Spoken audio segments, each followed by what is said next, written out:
Any thought that you have had about yourself, however deflated or inflated, is not who you are. It is simply a thought. The truth of who you are cannot be thought, because it is the source of all thoughts. The truth of who you are cannot be named or defined.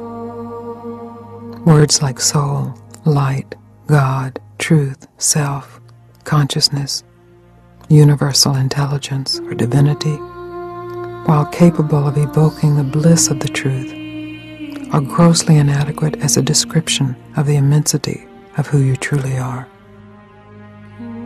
However you identify yourself, as child, an adolescent, a mother, a father, an older person, a healthy person, a sick person, a suffering person, or an enlightened person, always, behind all of that, is the truth of yourself. It is not foreign to you. It is so close that you cannot believe it is you. The truth of who you are is untouched by any concept of who you are, whether ignorant or enlightened, worthless or grand. The truth of who you are is free of it all. You are already free, and all that blocks your realization of that freedom is your own attachment to some thought of who you are. This thought doesn't keep you from being the truth of who you are. You already are that. It separates you from the realization of who you are. I invite you to let your attention dive into what has always been here, waiting openly for its own self-realization. Who are you, really? Are you some image that appears in your mind? Are you some sensation that appears in your body? Are you some emotion that passes through your mind and body? Are you something that someone else has said you are?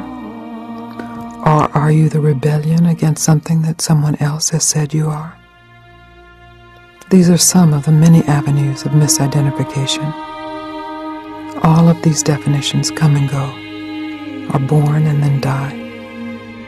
The truth of who you are does not come and go. It is present before birth, throughout a lifetime, and after death. To discover the truth of who you are is not only possible, it is your birthright. Any thoughts that this discovery is not for you, now is not the time, you are not worthy, you are not ready, you already know who you are just tricks of the mind. It is time to investigate this I thought and see what validity it really has. In this examination, there is an opening for the conscious intelligence that you are to finally recognize itself. The most important question you can ever ask yourself is, who am I? In a certain way, this has been an implicit question asked throughout every stage of your life. Every activity, whether individual or collective, is motivated at its root by a search for self-definition. Typically, you search for a positive answer to this question and run away from a negative answer. Once this question becomes explicit, the momentum and the power of the question direct the search for the true answer, which is open-ended, alive, and filled with ever-deepening insight. You have experienced both success and failure. After a certain stage, early or late, you realize that who you are, however that is defined, is not satisfying. Unless this question has been truly answered, not just conventionally answered, you will still be hungry to know. Because no matter how you have been defined by others, well-meaning or not, and no matter how you have defined yourself, no definition can bring lasting certitude. The moment of recognizing that no answer has ever satisfied this question is crucial. It is often referred to as the moment of spiritual ripeness, the moment of spiritual maturity. At this point, you can consciously investigate who you really are.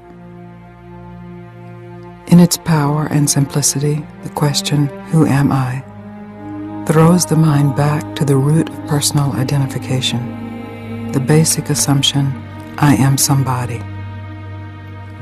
Rather than automatically taking that assumption as the truth, you can investigate deeper. It is not difficult to see that this initial thought, I am somebody, leads to all kinds of strategies to be a better somebody, a more protected somebody, a somebody with more pleasure, more comfort, more attainment. But when this very basic thought is questioned, the mind encounters the I that is assumed to be separate from what it has been seeking. This is called self-inquiry.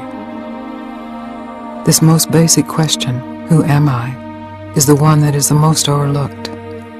We spend most of our days telling ourselves or others we are someone important, someone unimportant, someone big, someone little, someone young, someone old, never truly questioning this most basic assumption.